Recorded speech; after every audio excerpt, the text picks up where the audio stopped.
Full and uncut versions available on Patreon. Check in the description below. Greetings once again, Pokemaniacs. Duuz-Diz-Din back again with more of the Pokemon Adventures manga. This is part 2 of the Fire Red and Leaf Green arc, where previously, Giovanni and Team Rocket have come under the possession of Deoxys, a Pokemon that Red has previously battled and was beaten by. Now teaming up with Mewtwo, Blue and Green, as well as Professor Oak, suffered major injuries, all in an effort to allow Red to get away and confront Giovanni, who has traveled to Viridian City, the same city that Silver has traveled to, in order to find out about his parentage. There he met Yellow, a native, and a previous protagonist, who has also come to the same realization of Silver's father being none other than Giovanni. As if on clockwork, Giovanni sends his minions, Surd and Orm, to go and take Silver to him, while Giovanni confronts Red in pursuit of Giovanni, with the aid of none other than Mewtwo, with its own score to settle. With the news of Giovanni being his father, Silver is sent into shock and is left prone to Surd and Orm abducting him, with Yellow in hot pursuit, which leaves the two Team Rocket members running scared, as Yellow seems to have a strange and unusual power to increase the strength of her Pokemon dependent on her emotional state. Meanwhile, Ultima has discovered a map in a recently destroyed trainer tower, a map to a mysterious island that may have a connection none could have seen coming. What'll happen next? Join me as I find out, won't you? Alright, Adventure 293. I'm always stuck between saying chapter and adventure. Down for the Count Deoxys. We pick up with Mewtwo, having managed to redirect a psychic attack towards Deoxys' core, much to the shock of Giovanni. With its core cracked, Deoxys starts to cycle between its various forms. Giovanni then says, "You took the ball of energy that Deoxys blocked in midair, formed it into the shape of a spoon, and struck Deoxys' core with it. You said you didn't have a strategy, but that was a lie, wasn't it?" Mewtwo tells him no. Red meant it when he said he didn't have a strategy. Red's orders were to aim for the crystal in its chest, and that's what I did. I'll do whatever he tells me without him sharing his strategy with me. That's the way I fight. That's how I demonstrate my trust. It's a very odd way of saying, I do what I want. Giovanni has no response to this. Mewtwo tells Red, "We did it, Red. Deoxys can't maintain its form anymore." But Red tells him, "No, look at this, Mewtwo. Look at Pika."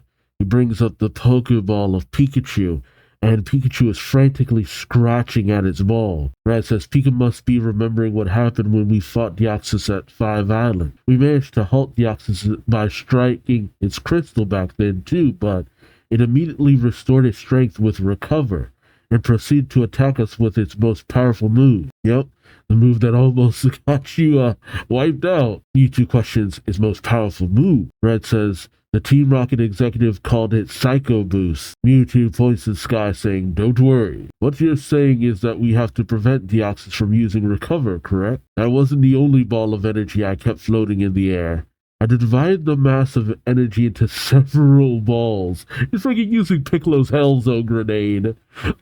Mewtwo points to several psychic energy balls up in the sky that then become a shower of energy blasts raining down on Deoxys. Giovanni calls out in shock, "Deoxys, defensive form!" But because of the damage to its core, Deoxys can't quick change, and its normal form is hit by the rain of psychic blast. Mewtwo says it doesn't have a chance of changing into its form now, even if it wants to. Now is the time to end this. Once again, Mewtwo brings out his psychic spoon.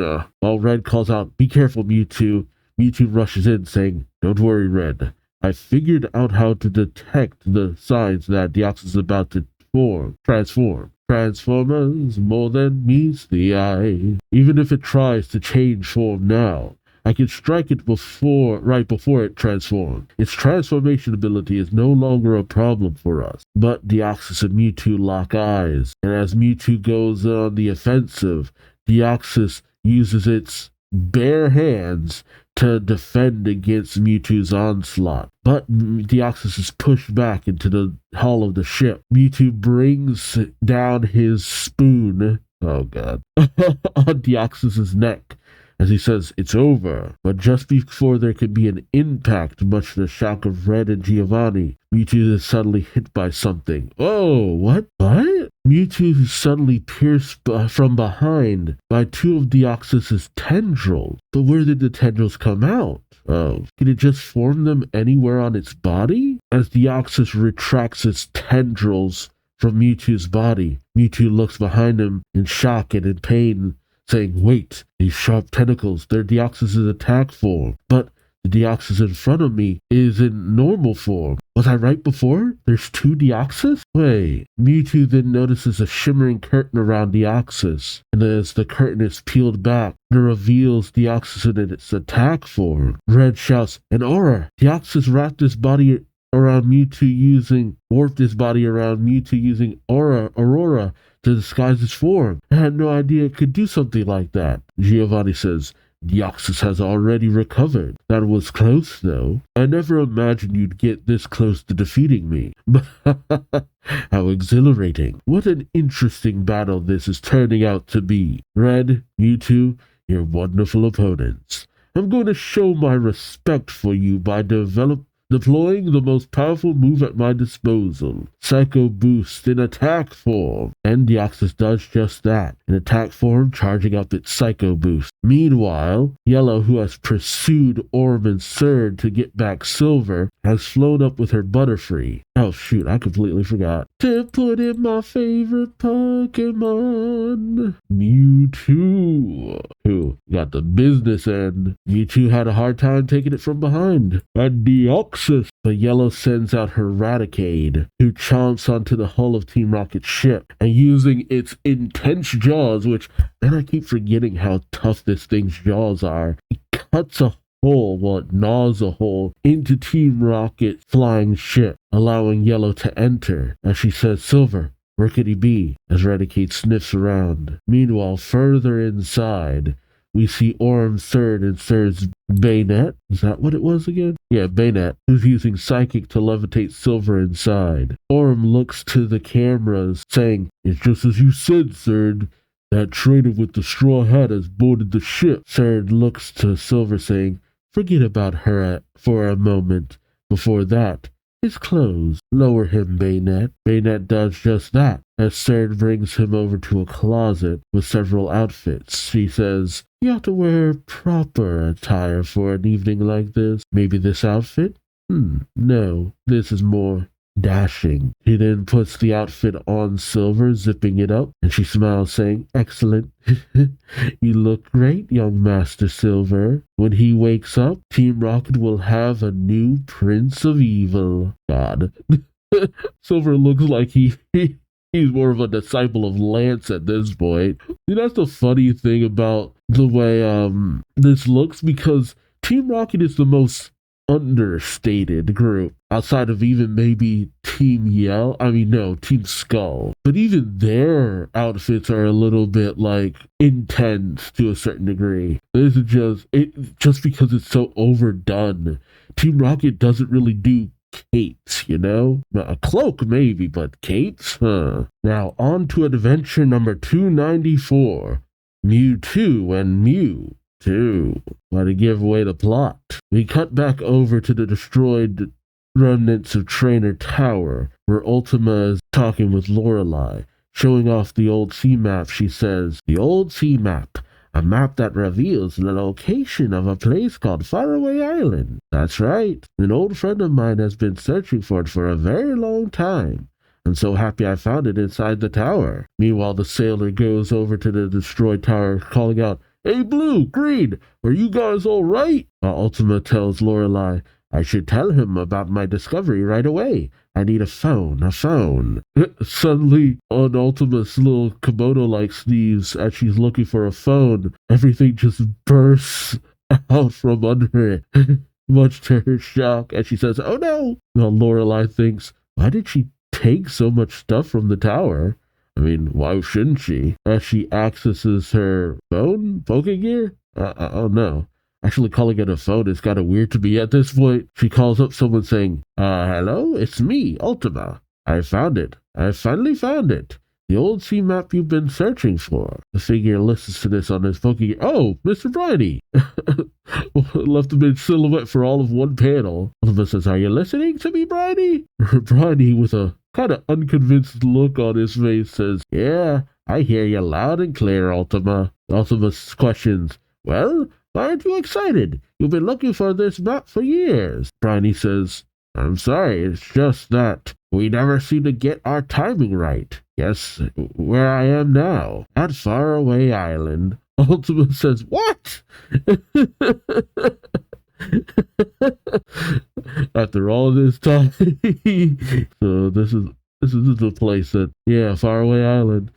So he spent years searching for it, only for the map to be found the day that he finally found it. It's just like, several years too late. Ain't that just the way? He says, I searched high and low to find it myself. I wish you'd called me with this news about 10 days ago.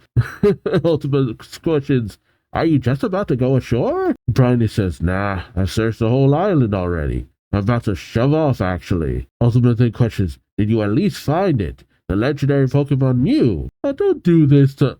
Okay, I think I might care for Faraway Island a little bit more in terms of the anime, because the anime did a lot with it. Again, it's one of the few episodes I actually watched. Mostly because, you know, it was the end of Ash's journey and all that. And the episode ended up centering around Go. But also Gary, too. Oddly enough, while Bridie's subordinate sailor says, Captain, you have to wear a uniform, right? Because he came in under the charge of the SS title. Bridie just continues his phone call saying, yeah, I found it all right. Just like you told me I would, Ultima. Ultima questions, and did you capture it? Bridie tells her, nah, it got away. It's not called a legendary Pokemon for nothing. It wouldn't let me get near it. It was very cautious. Now it's flown off the island. Lorelei questions, Ultima, I'm not following all this. What is going on?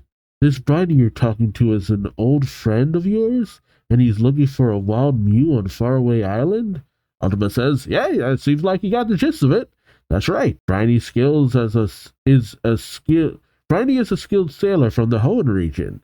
He's old enough to retire, but for some odd reason he was chosen to captain a high-speed vessel. Bridie gets mad saying, you're old enough to retire too, you know. We're the same age. Ultima asks, what are you going to do now? Are you going to try and capture Mew again? Bridie tells her, to tell the truth, I don't know. We see a monitor that seems to be tracking Mew. As Bridie says, I've recorded the unique signal of the energy Mew emits on the ship's tracking system, so it won't be too hard for me to find it again. But Ultima says, really? Tell me where is Mew now? Bridie tells her, that's the reason I'm having second thought. It's currently flying past the Sevi Islands right where you are.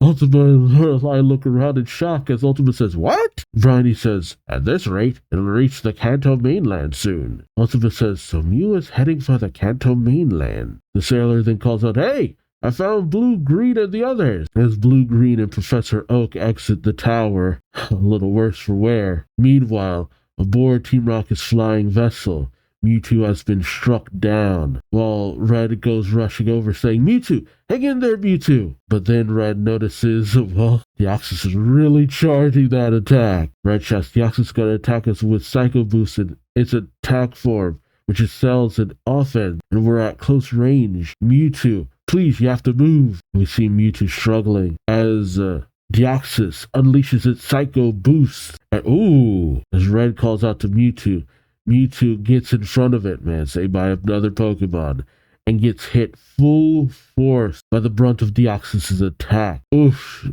Mewtwo is hit hard, and it slammed into the nearby wall of the Battleship Stadium. It falls to the ground, unconscious. Or dead? Hard to say. Red shouts in shock, Mewtwo! He looks back to Deoxys saying, no, Pika Snore, Polygara, Arrow, Charizard, but Mewtwo psychically tells him, stop it, Red. You made a deal. This is a one-on-one battle. If you call out your other Pokemon now, we will have fought in vain, even if we win. Mewtwo says as he slumps back over to the fight. He tells Red, no fear. I can still fight. Come on, Deoxys.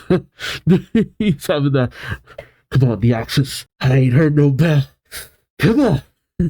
Yeah. Oh, man. Seeing Mewtwo on the ropes is odd. And Mewtwo extends his hand, managing to tap Deoxys on its core. Yet Deoxys then goes in and hits Mewtwo in the gut. Mewtwo coughs as Deoxys then unleashes a barrage of hits against Mewtwo. Man. Mewtwo's HP is almost non-existent. We're going by Smash Brothers rules here.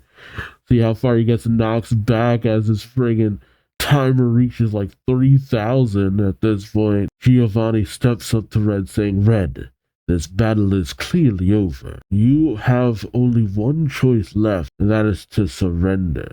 But Red defiantly tells him, I have to admit, now that Deoxys has teamed up with you, Giovanni, it's very powerful.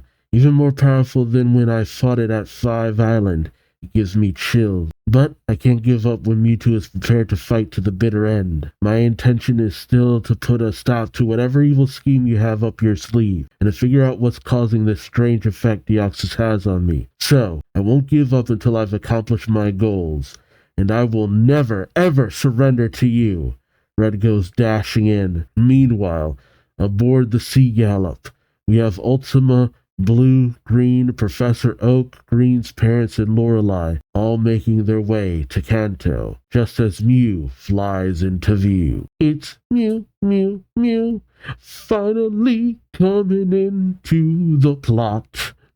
It's still, I know I keep bringing it up, but it really gets me that it's finally here. Mew is finally a part of the plot after being relevant to the original story arc, and you just poof. I get it. That's the impetus for Mewtwo's creation, the fact that they couldn't get their hands on Mew, but man. Ooh, okay. Character profile for Yellow. Age 14 as of the 5th chapter. Okay.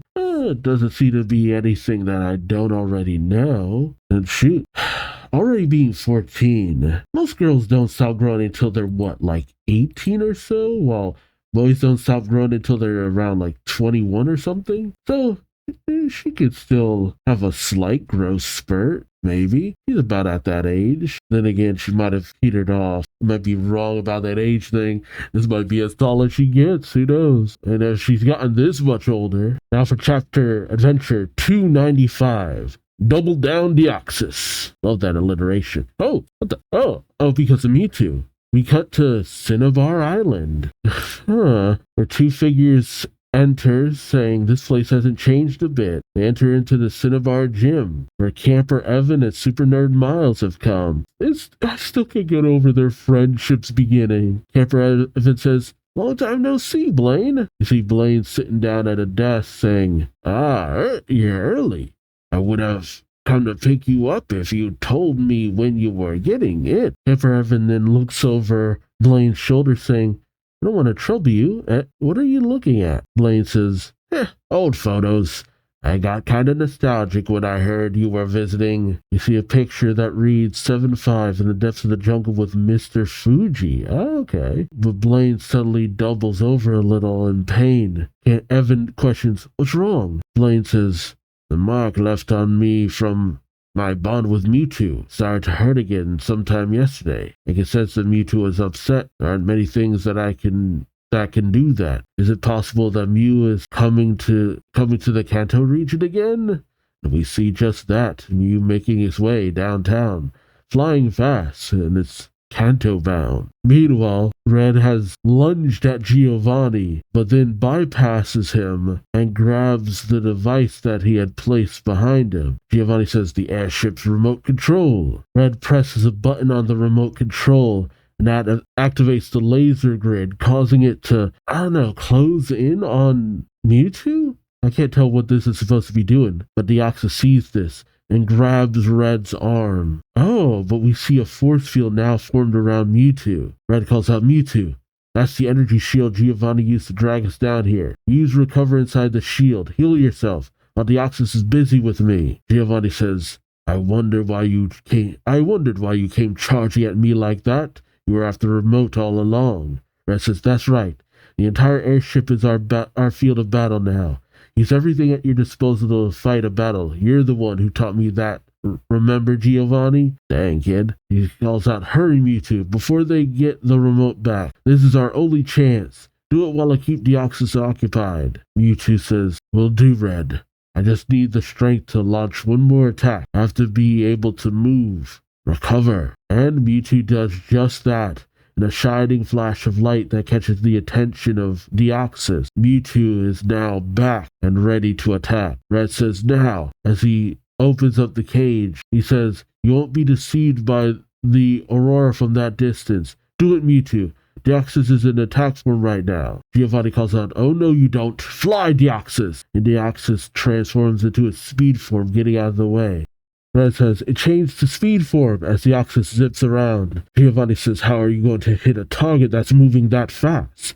You might hit Red if you aren't careful. Mewtwo gulps as Red calls out, don't worry about it. Attack, Mewtwo. Attack the core again. Don't worry about hitting me along with it. And Mewtwo attacks, seemingly striking past Red and hitting Deoxys' core despite a shift of defense form. Giovanni says, I lost? Why did you change to defense form? Why? I didn't order you to. You would have been able to dodge an attack with you increasing your defense. Huh? What? What's wrong with you, Deoxys? As Deoxys slowly starts shifting between its form. What the heck? Is it having a seizure? Giovanni says it keeps shifting back and forth from attack form to defense form. The attack to the core isn't the only reason it's upset. Is it because it can no longer control its transformations? No. It's the hone region that enables Deoxys to change into its normal and speed form. And it's the ruby and sapphire stones I installed at the 5 islands that send the vibration of the hone region to the Kanto region. The energy from those stones is gone now. Interesting. Someone must have removed them. Someone stole the stones from my amplifier on 5 Island. Who? And of all people, we see it's none other than Bill at the Team Rocket base. He has grabbed the stone, saying, I did it. I finally found them. The ruby and sapphire. While Celio's working at the controls as they're surrounded by several downed rocket grunts. Dang, Bill. Celio says, Bill, energy waves are no longer emanating from those stones. The whole region vibration they created is gone. Bill says, if Lynette and Bridget are right, this should. Celio finishes saying, limit the forms the Deoxys can change into. Yes. Meanwhile, with Yellow, she's patrolling the ship, saying, the ship is huge. I'm totally lost. Where could Silver be? He goes in one door and is shocked to see none other than Red. As she calls out to him and goes racing down. Red questions, Yellow? What are you doing here? Yellow says, well, Silver and the Team Rocket Gym and she then looks to the side and says, asked Deoxys, did you just talk to me? I guess it makes sense. Finally figure out what Deoxys is actually thinking. And all of Yellow's Pokemon are a question to their level because of the way her abilities work. That's wild. Now, Adventure 296. It's starting to make sense now. Is it? Is it really? Press X to doubt. Yellow turns to Deoxys, questioning, did you just talk to me? Mewtwo says, Yellow of Viridian Forest, a trainer with the ability to heal and read the minds of Pokemon. Meanwhile, Giovanni is off clutching his chest. Yellow says, it's just as I thought. This Pokemon is trying to tell me something. Red questions, tell you something? What is Deoxys trying to tell you? Yellow says, Deoxys, is that its name? Yellow says, it seems to be telling me about itself. These are the exact words that I see inside Deoxys' mind. Red, I am you. What? Okay. Red says, unclear as I am. He questions, you? What do you mean, Deoxys? Giovanni says, that's... But a voice calls out, you mustn't push yourself too hard, Giovanni. I mean it. Orm? Take Giovanni inside. Orm says, okay. Red calls out, but Third tells him, no, don't try anything stupid. Oh, you may think you've won, But you're still in enemy territory, you know. Mewtwo Yellow and Red are now surrounded by looking off to the side and seeing the menacingest of Hoppip, Shuckle, Starmie, and Persian are surrounding Red and his friends. Red can only growl in anger as Orm takes Giovanni away. Sir then approaches Red and his friends, laughing. Now then, to explain why Deoxys just said, I am you, I'll have to start with the story of how Deoxys came into being. Red says, I already know about that. Deoxys is a Pokemon from outer space. A space virus was exposed to a laser beam, and that virus mutated into this Pokemon, one that no one has ever seen before. Sir smiles, saying, I see. In that case, it shouldn't be that difficult for you to understand the rest of the story. It was pure coincidence. The rocket launched from Moss Deep Space Center was analyzing a space virus. That space virus suddenly began to mutate, turning into 2 new life forms. The life forms clung onto a falling meteor that fell to the planet. The name of that meteor was the Grand Meteorite. Oh, wait, that wasn't a meteor that was used for the machine, was it? In the previous arc, the Grand Meteorite fell into the hands of a scientist named Cosmo, and the new life forms were recovered by the Moss Deep Space Center. And from the moment we learned of their existence from our informants scattered all around Hoenn, we knew those life forms would become invincible Pokemon. The Hoenn region was in crisis back then due to several natural disasters, and for some reason a woman identifying herself as a member of Team Magma attacked the Moss Deep Space Center. And we see Courtney's attack, I had to remember her name. Under cover of the resulting chaos, my men and I infiltrated the Space Center. Oh, it's that rocket trio, and seized the 2 new life forms. They continued to grow and develop inside the laboratory of our airship. They looked and behaved quite differently from each other, but both had the power of divination, and we managed to use them to locate items in distant lands. You see a flashback where Cerd is addressing Giovanni and showing off the 2 Deoxys. Cerd says, Giovanni, if these life forms were to fully mutate into Pokemon, and we could control them, they would be a great help in finding your son. Oh, so the proposal of finding her son was made by Cerd? He then addresses the elite trio saying, Captains Al, Ken, and Harry, we 3 beasts and Giovanni still have much to do in Hoenn. You head back to the hideout in Kanto with these 2 beings. They say, yes, Commander, and they take off. But one of the trio says, hey, something's wrong. I can't remember their names all the time. You have to report to Commander Cerd. The 2 Deoxys begin to shake in their containers. Cerd says, what? Their appearance has changed? The trio says, yes. They started changing around the time we left Hoenn, and they fully transformed as we entered the Kanto region. Cerd says, their powers change with their forms too. We've seen 4 forms in all now. Form A is extremely fast, while Form B is well balanced all around. Form C excels in attack, and Form D has a formidable defense. We name these the Speed, Normal, Attack, and Defense form. Cerd looks at the data saying they change into Normal and Speed forms in Hoenn.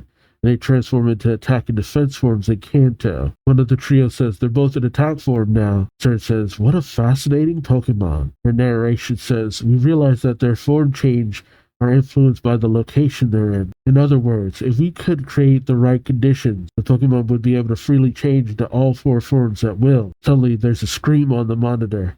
Cerd turns, questioning, what's wrong? One of the trio says, one of the 2 Pokemon has broken out of the capsule and escaped. Cerd says, I knew this job was too big for them to handle. We see Giovanni and Cerd at the wreckage. As her narration says, we returned to Kanto immediately to find our hideout torn to pieces. This is kind of familiar to the Mewtwo movie. He tells Giovanni, the cell samples and stones that emanate the special energies of each region were all destroyed too. As the trio is cleaning everything out, Cerd is working at a computer. Giovanni asking, where did this Pokemon go? Cerd says it seems to have chosen Birth Island, located between 4 Island and 5 Island as its home. So, did this Deoxys make its way? Is this the same Deoxys from the Pokemon Ranger spinoff, or is it a completely different one.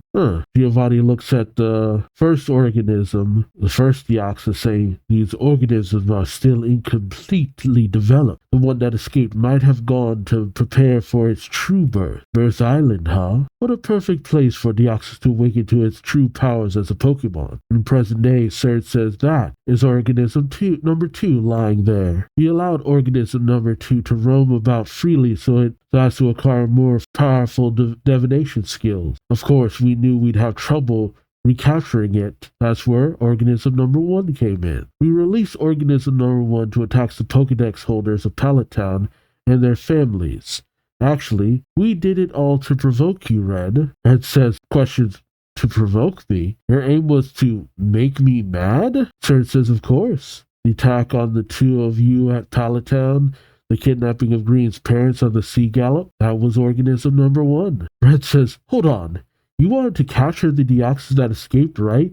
What does that have to do with getting me riled up? Because she wanted you to battle it. Because of how strong you are, you can help it evolve. Serge smiles, saying, don't you get it, Red? You care deeply for your friends. You get upset when anything bad happens to them. That fierce anger is what attracts organism number 2. His anger? Yeah. Red then thinks of Deoxys' words, Red, I am you. And Red says, you mean it was always me from the start? I'm the one who attracts Deoxys to us? That still doesn't make enough sense. Just his strong emotions? Serge says, exactly. Simplify things, everybody except Giovanni and I were told that we were going after the 3 Pokedex holders of Pallet Town. But you were the only one we wanted from the start. We got you angry and then had you fight organism number 2. You monitored that battle and gathered the data with our black Pokedex. By doing so, we hope to figure out how to capture organism number 2. Yellow asks, what about the other one? What happened to the Deoxys you call organism number 1? The one you used to provoke Red? Serge says, oh, we disposed of it. It seems its condition was unstable. We had to put an undue strain on it. What? That doesn't seem right. Because I'm trying to think of how it could have strained itself. Strained itself more so than this Deoxys. That doesn't seem right. Yellow thinks they sacrificed the weaker one to recapture the stronger one? But that woman from Team Rocket still hasn't told us the most important thing we want to know. The true meaning behind Deoxys' words, I am you. Is it that the fact that Deoxys 1 died trying to get its friend back? And Deoxys 2 sees that fight for your friend in Red? I'm not sure. Meanwhile, Silver awakens next to Giovanni, questioning, where am I? And the last chapter of this video, Adventure 297, Mewtwo comes through. As Silver gets up, says, where am I? And what am I wearing? Oh, that's right. I fought Team Rocket at Viridian Forest, and then he remembers Sir's words. Our boss Giovanni, that's right. Giovanni is your father, young Master Silver. Diesel then pops out of its Pokeball, spotting Giovanni.